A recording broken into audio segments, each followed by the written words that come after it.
would you like to get more low end out of your bass drum? Yeah, like who wouldn't, right? Let me tell you how I set my bass drum up.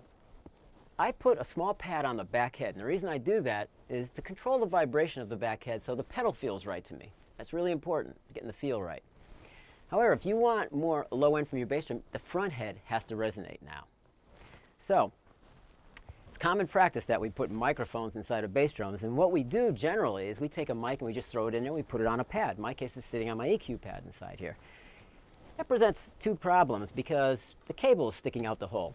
First of all, it makes noise on the hole. Secondly, if you drop the cable onto the head, it will stop the head from vibrating. Can you believe that? Well, I'm going to show you. Watch this. Check it out. I'm just going to, this is a lightweight cable. I'm just going to put it on the hole.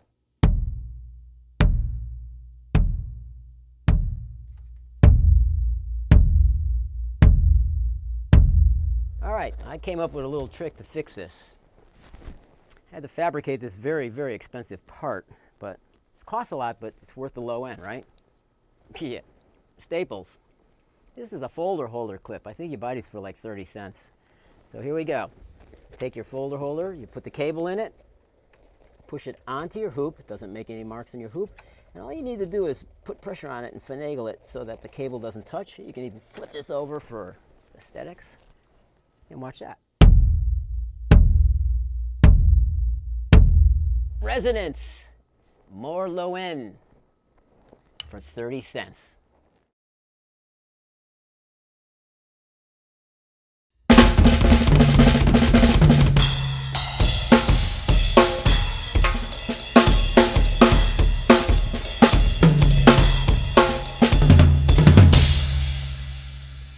Hey, I got a great tip for you. How would you like to put more sizzle in your cymbal without having to put holes in it? I don't want to put holes in my favorite ride cymbal. I don't think you do either. Check it out. We usually have a cymbal next to our ride cymbal, right? Crash or something like that.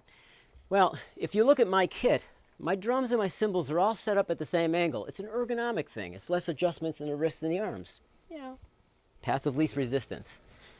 So now, I'll just lower this cymbal. Since it's at the same angle, it fits rather nicely on the surface of the ride cymbal. And here we go. Sizzle. Not only that, it's a cool sizzle. It's got this trashiness to it. Well, wait a minute. That's not the best yet. The best yet is you still get both sounds. Check it out. What's not to like, right?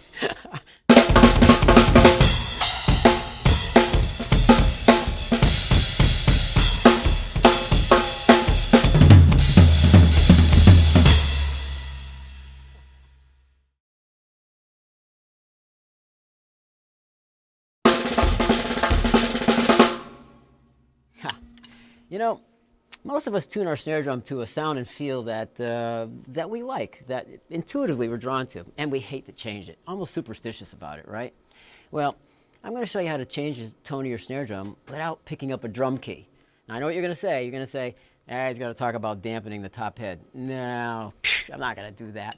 We're going to dampen the bottom head. Check it out. Snares. They have two functions now. Remember, snares are a tone generator, make the snare sound.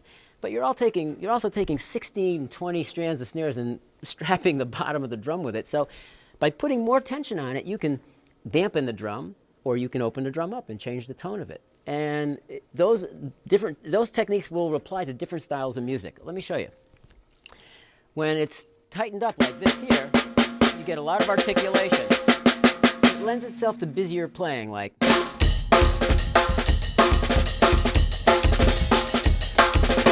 something like that, right? Fast tempos, articulations, all right?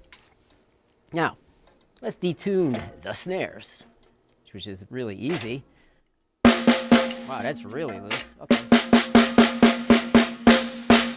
Now, this is not very useful. You wouldn't think so. But let's say the next tune you're going to play is sort of like a slower rock feel, maybe, you know, like a 116 or something.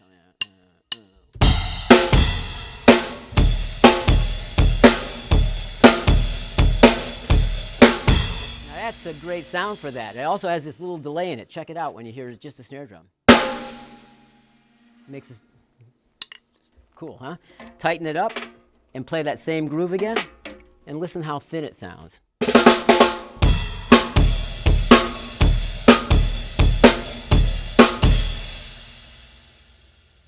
And everything in between. That's how you change the tone of your drum without picking up a drum key.